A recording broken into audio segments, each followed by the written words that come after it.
Hello guys, வணக்கம் and welcome back to the ஃபில்மை பற்றி யூடியூப் சேனல். நம்ம தளபதி விஜய் அவர்கள் இப்போதைக்கு நடிச்சிட்டு இருக்க ஜனநாயகன் படம் பார்த்தீங்கன்னா அடுத்த வருஷம் பொங்கலுக்கு ரிலீஸ் ஆகுது அப்படின்னு சொல்லிட்டு ஆல்ரெடி அஃபிஷியல் அனௌன்ஸ் பண்ணியிருந்தாங்க. இந்த படத்துக்கூடயே சிவகார்த்திகேயன் அவர்களோட பராசக்தி ரிலீஸ் ஆகும் அப்படின்னு அவங்க சைடு அஃபிஷியல் அனௌன்ஸ் பண்ணதுக்கப்புறம் தளபதி ஃபேன்ஸ் எல்லாம் பார்த்தீங்கன்னா சோஷியல் மீடியாவில் சிவகார்த்திகேயனை குனிய வச்சு குமுறிக்கிட்டு இருக்காங்க. இதை விஜய் அவர்கள் எதிர்க்க சிவகார்த்திகேயனை ஆளுங்கட்சி தூண்டி விட்டுருக்கு அப்படின்ற ஒரு டாக்ஸும் சோஷியல் மீடியா ஃபுல்லாக போய்கிட்டு இருக்கு. பட் இது என்னதான் இது ஒரு ஆளுங்கட்சி செயலாக இருந்தாலும் அவங்களால தமிழ்நாடு தியேட்டர்ஸ் மட்டும் தான் ஆக்குபை பண்ண முடியும். ஆனால் விஜய் அவர்களுக்கு கேரளா, ஆந்திரா, நார்த் இந்தியா மற்றும் ஓவர்சீஸ் அப்படின்னு சொல்லிட்டு தமிழ்நாடு தாண்டி வெளியூர்களையும் விஜய் அவர்களுக்கு பயங்கரமான ஒரு மார்க்கெட் இருக்குது. அதனால தமிழ்நாடு தியேட்டர்ஸ்ல என்னதான் ரெட் ஜெயண்ட் ஆதிக்கத்தை செலுத்தினாலும் வெளியூர்கள் எல்லாம் தளபதி விஜய் அவர்களோட படத்தை தான் வாங்கி ஸ்கிரீன் பண்ணுவாங்க.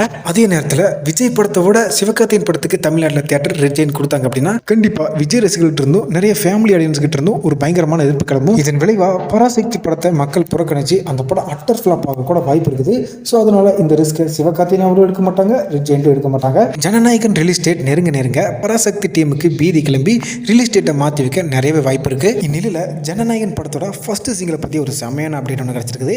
கேரளாவை சேர்ந்த ஹனுமன் கெண்ட் அப்படின்றவர் பிக் டாக்ஸ் அப்படின்ற ஒரு சாங்கை பாடி வேர்ல்டு வைடு ஃபேமஸான ஒரு சிங்கர் பார்த்தீங்கன்னா இந்த ஜனநாயகன் படத்தோட ஃபர்ஸ்ட் சிங்கிள் பாட்டில் பார்த்தீங்கன்னா ஒர்க் பண்ணியிருக்கிறாரு. இந்த சாங் பிக் டாக்ஸ் மாதிரியே முழுக்க ஆங்கிலம் கலந்த ஒரு பாடலாக தான் வரப்போகுதான். கடந்த ஒரு 2 நாட்களாகவே அனிருத் அவர்கள் இந்த சாங்குக்கு தான் வெறி பிடிச்சி ஒர்க் பண்ணிட்டு இருக்கிறாரு.